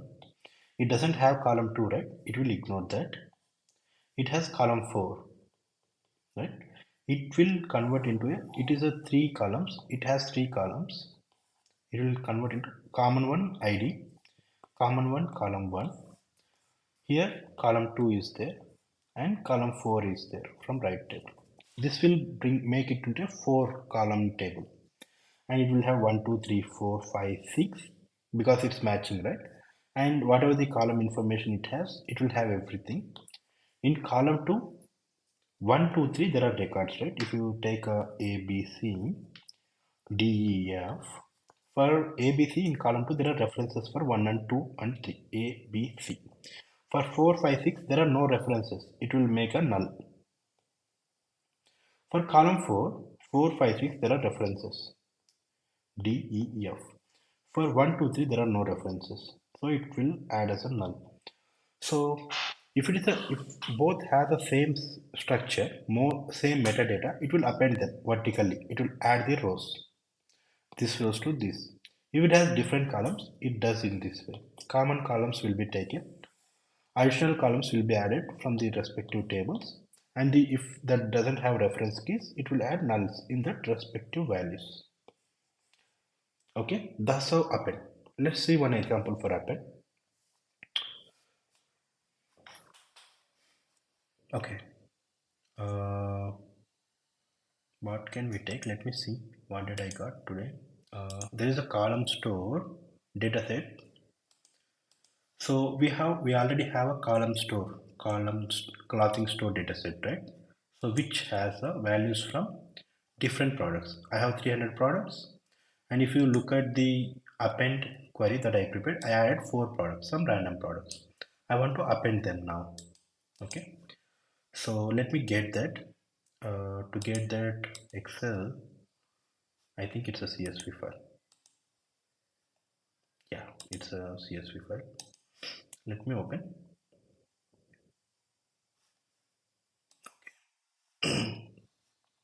Okay, it got the same metadata, product, quantity, per unit price, same as the clothing one. Now I want to append this. Earlier we appended this, right? It made one. It added the columns to this. Now let me append as a new. It creates a new table. Okay. First table is clothing store dataset, and second one is a append dataset that I prepared. See, this created a new table. If we select append queries as new, it creates a new table on top of two. Now see the products 304, right? 4 from this table and 300 from this table. It appended all of them and made 304. Let's see a query dependency for this. Okay, if you see here, let me zoom it up a bit. And first, where is this?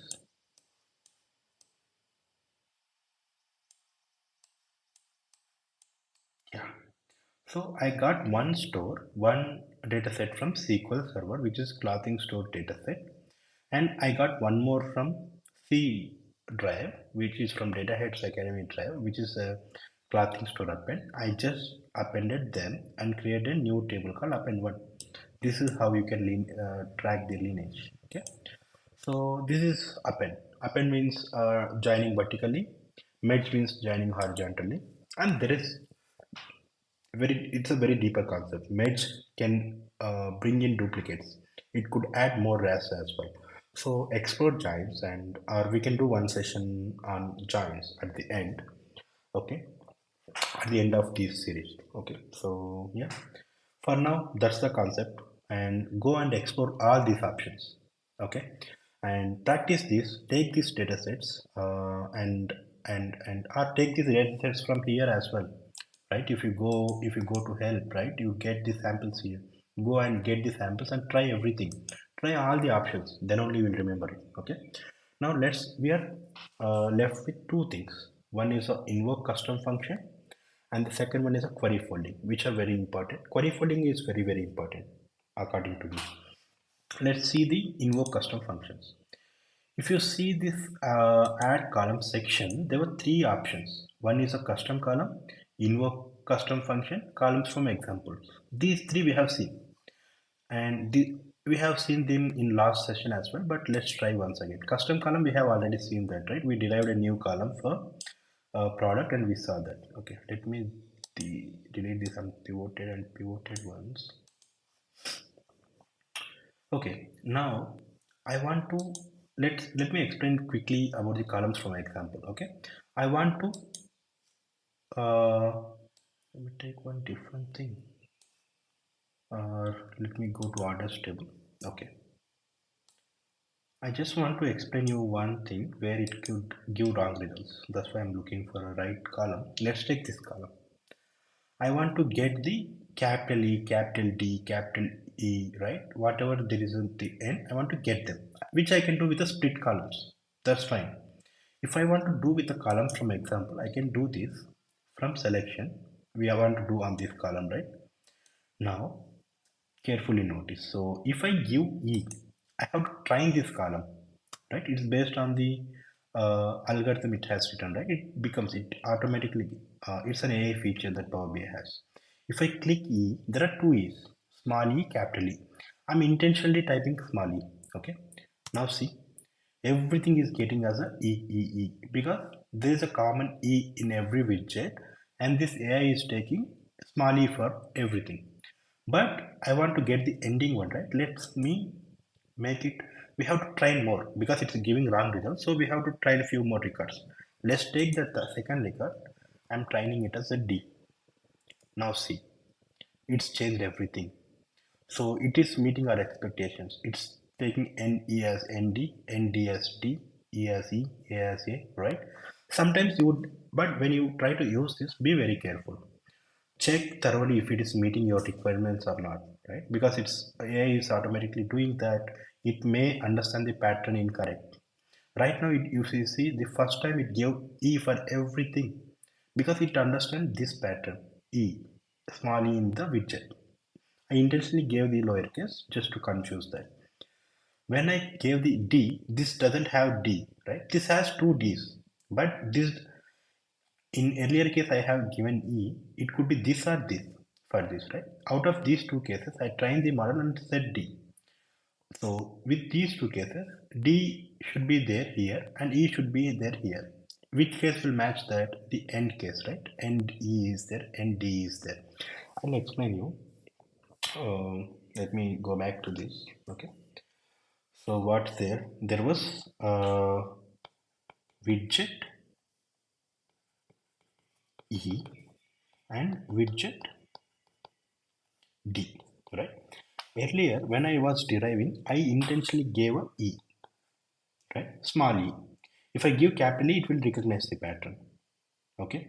Intentionally, I just want to misguide that. I gave small e. Now, it has two options. What I'm trying to do is, it is engine is assuming that we are trying to get one of these. Since we gave small e, it picked this one as a correct one. Okay. In second case, and it gave e for everything. it tried this way, right? It is this widget is part of all the rows. So it tried to give this. Now in second one, I entered the input as a D. D means it is this or this, right? Okay. So the common case between them is this, correct? It has to be either this or this. With the second example, we are confirming we are trying this one because we gave D, right? So, and it acts for all the things. I hope you understand it. So, that's how it works. That's how you can derive. You can do some of the complex examples from columns examples option. Okay, you can rename it if you want to. Now, let's move to the custom function. Okay, so you would, if you know SQL, if you know Python, you define some functions, right? In SQL you define user defined functions. There'll be predefined functions. If you take the example of sum, how does this sum act to act, right? They predefined. When we select a column, if we do sum, right, we have to add everything. That's what pre-coded. That is called default functions you have. What are custom functions? You are creating a function. You are creating a new function on your own. In SQL, we call it as a user-defined function because user is defining that function, right? And in Python, you see those functions. You write def and all the table name and parameters, I mean, function name parameters. So likewise, Power Query has some option to create our own function. Let me take one example and let's see, quantity is there, price is there, and there should be discount somewhere. Yeah, there's a discount. I want to know the actual amount. Okay, we did this with a conditional column. I want to do it with a custom function. What is the difference between them? I'll tell you. Okay, let me create a custom function. So to create a custom function, so you have to go to home, new source, a blank query. Okay, let's open advanced editor. You would need to know some M code to implement these kind of things. Okay, so let's say I want to define a function, so I start with let. Come on.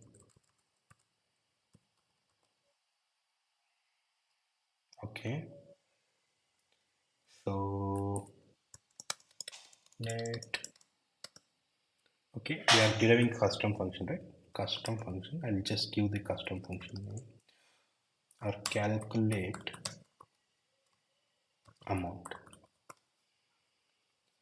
So we have to derive the data types. Okay, so there are three. There are going to be three data types. One is a columns that I'm going to use price, which is of a number, and second one quantity, if I'm not wrong, quantity, but we can give anything. So let's give it quantity as, because this is showing error, so let's do this quantity as a number.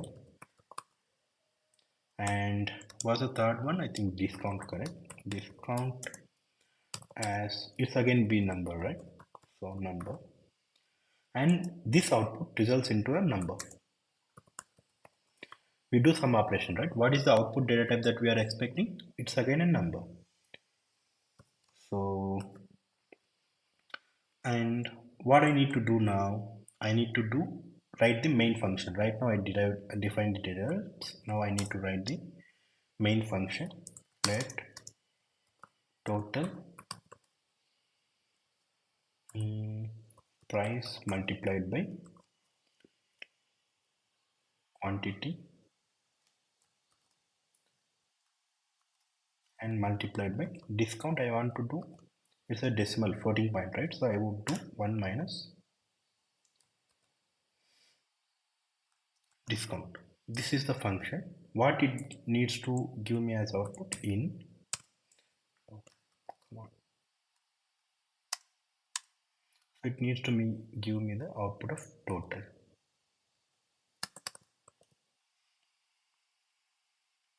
Okay, and here we can close this, and this let we close it, and this let we need to close. And from this, what should be the output? Calculate amount should be the output. Even I am not good at M code. I just know the basic stuff. So I would Google it and write it if I need to do advanced. And this thread I'm closing here. Now this is a custom function, no errors. And if you write in a formatting way, right, it will be easy to correlate which where you have to close and all. So that's how I prefer to write either DAX or this one. Now it create a new custom function for you, and you can use it anywhere.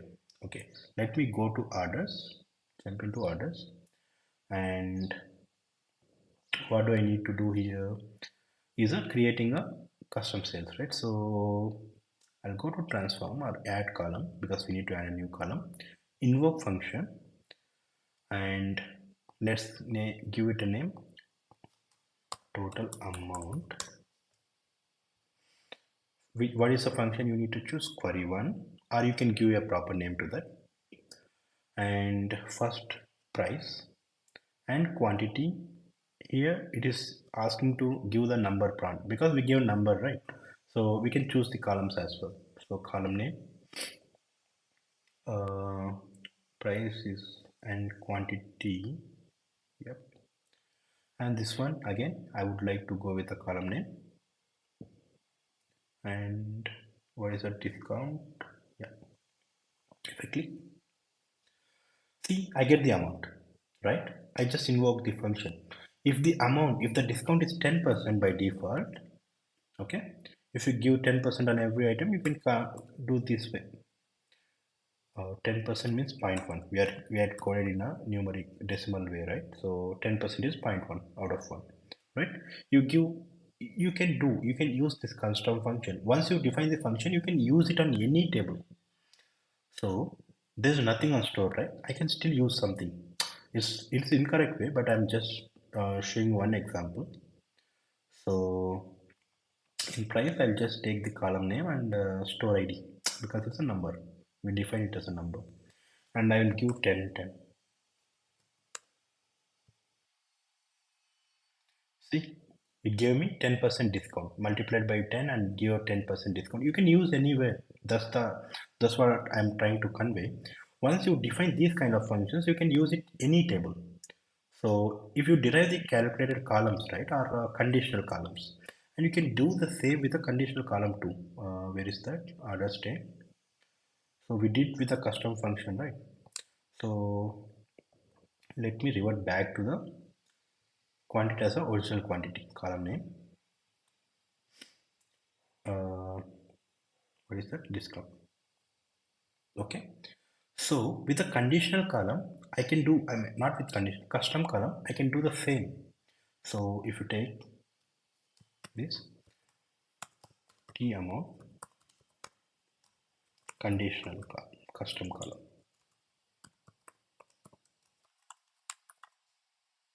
Okay. So price insert multiplied by quantity. Where is quantity? Multiplied by 1 minus. This is the main function that we have written in our custom function, right? So we defined data types and all. Yeah. Okay. I get the same amount, but what's the difference? This one, which I defined function, can be used across the model, any table I want to. But this is confined to this. If I copy this code and add it somewhere, it throws error, right? Whereas custom function, I can use it anywhere. I just use it in store manager, right? Or store details or somewhere. You can use it anywhere. That's the custom function. Custom function, it will create a function, independent function, which can be used anywhere in your tables, in your queries, right?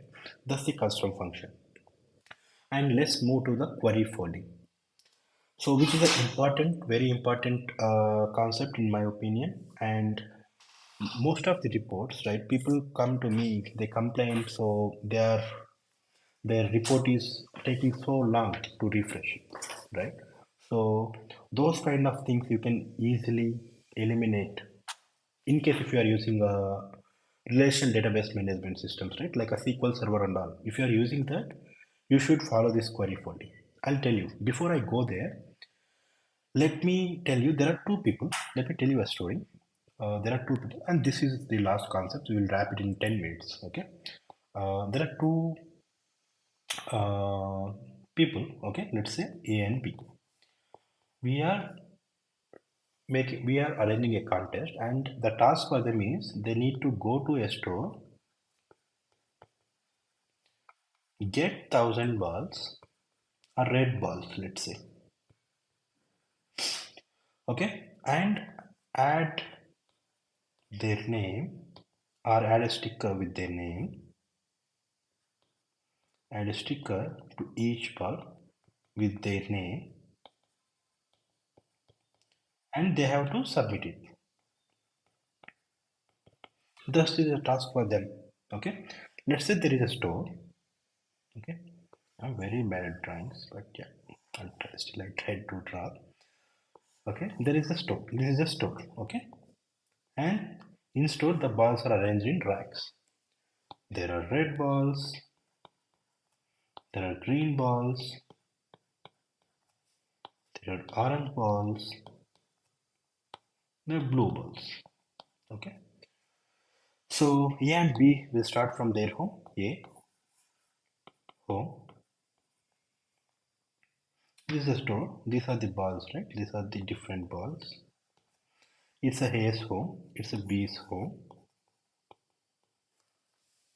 And they have to submit. Okay. Now A went to store and he brought all the balls.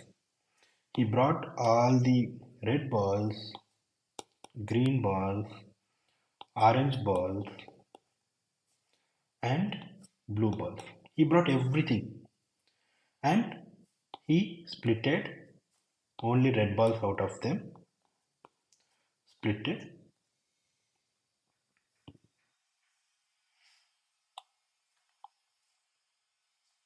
He split it out or he sorted out. He added sticker and he submitted it. This is the first way. So B is smart. He went to the store. He brought in only red balls. Okay. He no need to sort, right? He just added the stickers and he submitted. This is the second way. Who is smarter? Who comes first? B completes his first because he's getting the balls directly from store manager, and he's adding sticker and he's submitting it, right? B. This will be quick. And let's say here four more people helped him in sorting. Four people helped in sorting. Still he takes more time because there are so many balls. If you take store as your source in your SQL, uh, and these red balls, right? The red and green and all, if you consider these balls as a data and your home as a Power BI or Power Query, okay, and submitting is a Power BI report or pivot report, right?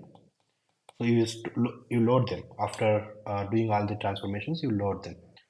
So if you consider these as uh, this is data, this is Power Query, and I highlight people as well.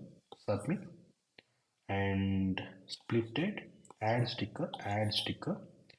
So now adding the sticker is a local transformation. Okay, transformation within Power BI. Okay, because you can't do in store. It's your own sticker, right? Now understand the difference. When you can do some transformations on source side, which is on the data side, right? Here B does the same. He sorted the things. He got only whatever he required. So it goes less time. It goes in less time, and he don't need to use more resource. He don't need to use more space in his home, right? It is a storage in your report, and he no need to put extra time for sorting, less time for sorting. This is your computing capacity. If you sort the data at source side, you can leverage it with the less storage. You can leverage with the compute, less compute. Here, on the other hand, he used up four people, more resources, still took more time because he took more space in his home. He added lots of things, so it took more space. Same, if you can do things at source side, filter them. Burden, give that burden, delegate that burden to the source, right? So you will get the results very fast, and you will use the optimal way of resources. When you are developing, right? If you want to refresh the table, if you do in first way, you have to get everything. It will take lots of space. You have to sort them. It will take lots of time, lots of computing capabilities, and filter it and add sticker. It is something like a local transformation, which source can't do. So you are doing in a Power BI local, which is in Power Query, right? And this one you are doing the same but on the less data, right? So you are directly getting it, you are eliminating one transformation, you are saving storage because by getting only required data, you are taking less compute because you are not processing it, you are not sorting it, you eliminated this step, you eliminated this sorting step here, so it will take less time.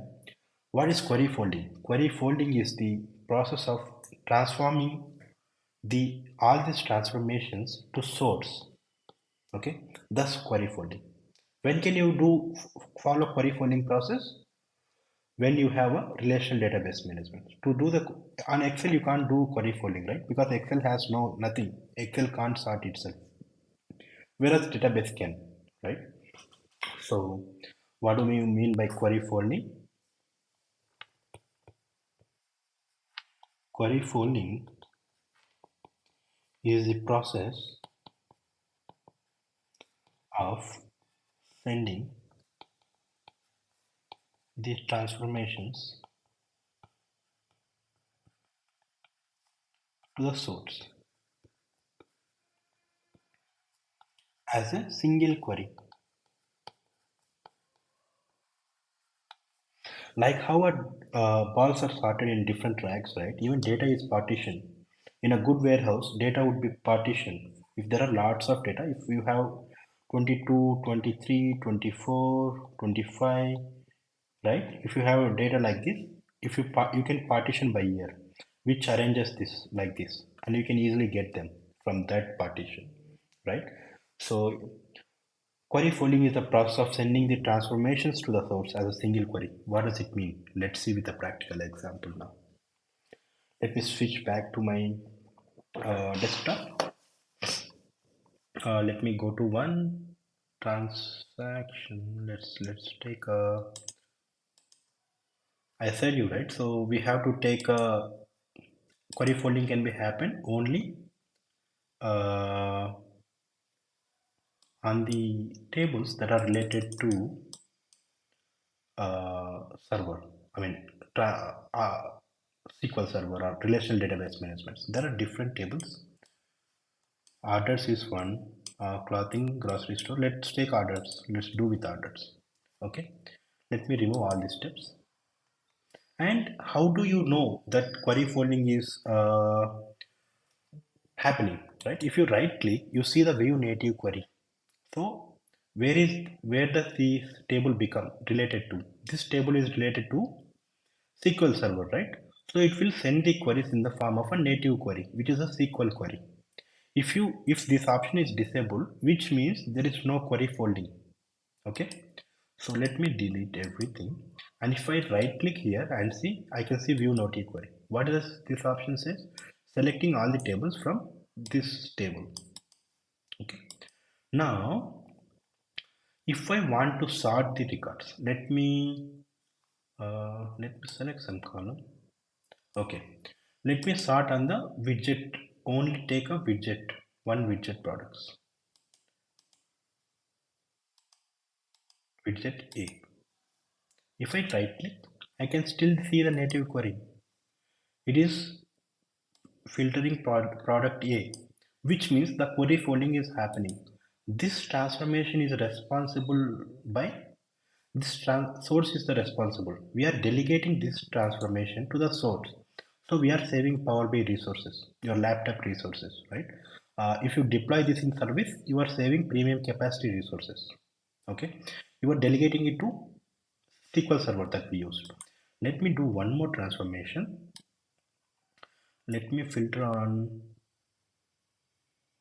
just looking for a right attribute. Okay, let me filter on the status. Okay, I want only paid ones. Right click and see, still query folding is happening. So now even these transformations, I have done two transformations, all are responsible by source. And same single query, I'm not sending multiple queries, right?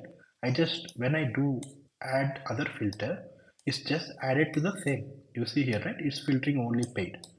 It just added a condition and it goes as a single query back again to the source, right?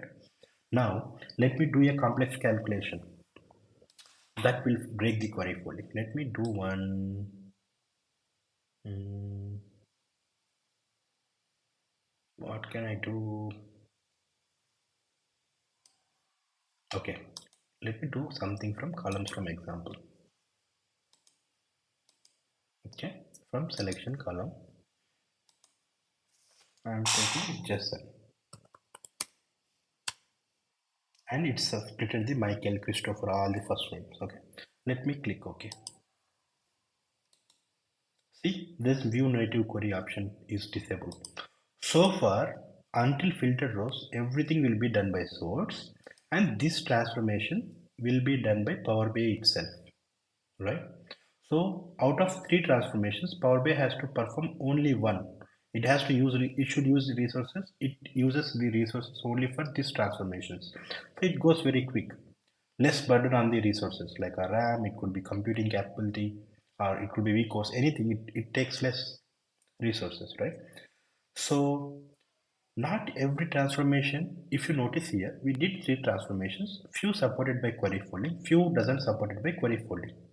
Okay, so whatever query folding supports, that will be done by source. Whatever query folding doesn't support, that will be done by Power BI, right? Clear. If I do the transformations, right now I did two transformations. So what are they? So I did filter, did three transformations, nations.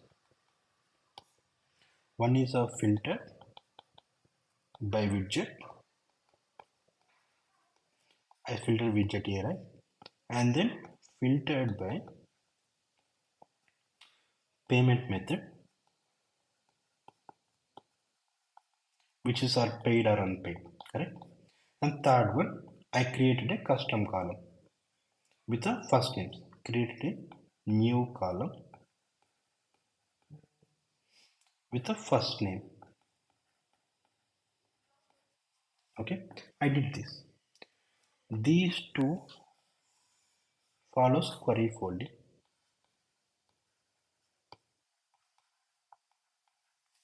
This one by Power BI or Power Query, whatever.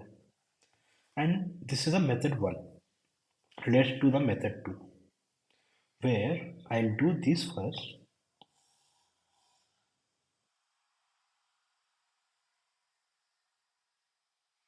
So I'll do this first and I'll do these two next.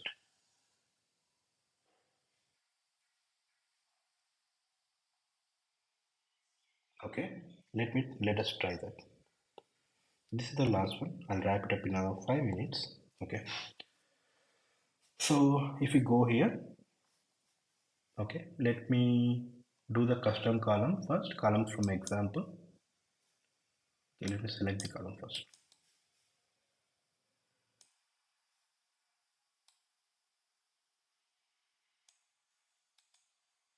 Okay, column from example, from selection, I like Lisa. Okay, this is the first step I did. And second step, what we did, we filtered the widgets, right?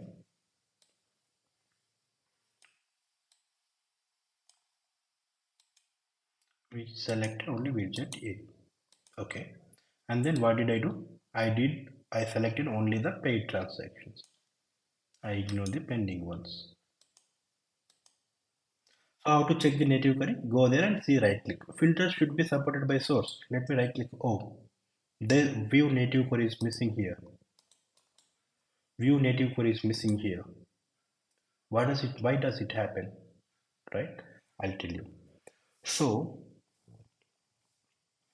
this transformation, the first transformation we did here, right? This one doesn't support query folding. Support query folding. So we did this first. It broke the query folding process. It broke the query folding. If the query folding is broken, it can't send any data from there on to source. So these two done by Power BI, right? In this case, all the three transformations should be done by Power BI. Here, only one transformation, this transformation, right? The takeaway here is few transformations support query folding, like this 1 and 2. 1 and 2 here, 2 and 3 here, the same steps. Whatever the transformations that supports query folding, do them first. Okay, the takeaway is that do all the transformations, okay, transformations supported by query folding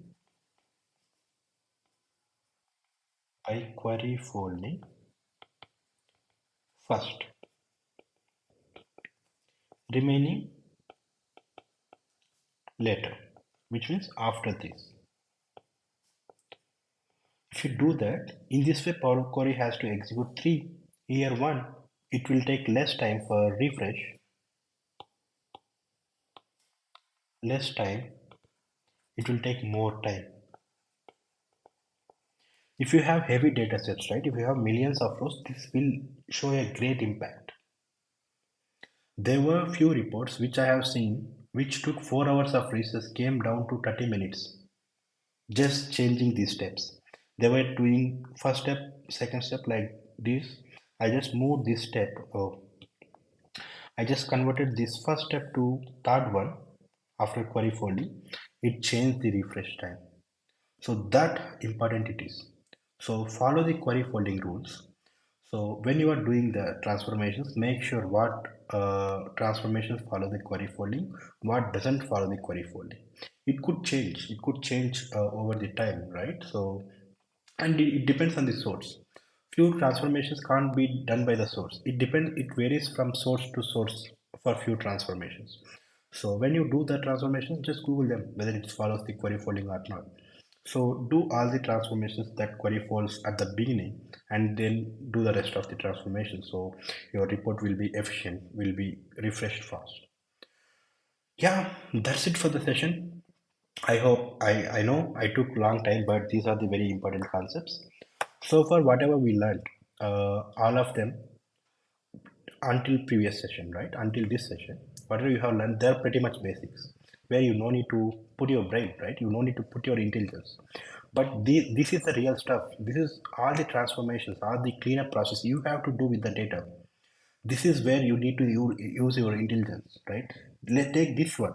First one says or second one that you need to take the call. You need to be aware of these concepts, right? And you need to use your intelligence and make it efficient. This session is very very important and go and practice. That's the only way to master it. Go and take the sample data sets, practice it. Then only you'll get it. Okay, so that's it for this session. And one thing I would like to add, so if you want to master Power BI, you need to master three sets: Power Query plus modeling, writing DAX, and building visuals. These three things. If you take these are four: Power Query, modeling, DAX, and visualization. We are done with one. We are done with Power Query. Go and practice everything. Then only you will get it. Otherwise, you forget it. I may miss few one or two. So feel free to drop in comments. I'll do a short or some other video, or you can get it. You can go to Microsoft documentation and get it there. Okay, that's it for this session. Thank you so much for being very patient, and thank you. And if you really enjoy the session, like it, And if you like this session, try to consider subscribing. That helps us to get more quality content to you. So, yeah, if you